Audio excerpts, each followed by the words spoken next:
Hello साथीहरु, आज यो हाम्रो सजिनको पत्ता। हाम्रो घरमा चाहिँ सजिनको रुख छ अनि त्यसबाट पत्ता चुट्याएर यसरी रेडी गरेको छु। यो चाहिँ सजिनको दाल पकाउनलाई। सजिनको पत्ता पकाउनु भन्दा अगाडि यहाँ पानी उम्लिँदैछ।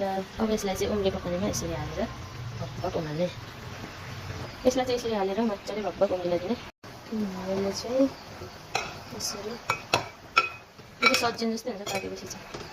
मलाई चाहिँ बढ मनपर्छ, तपाईहरुलाई कस्तो लाग्छ? यो पाकेर यतिको भयो। अब यसलाई फेरि गराउनुपर्छ मजाले। लो दाल पाकेर रेडी भयो। यसलाई झान्नको लागि तेल पनि तातिसक्यो।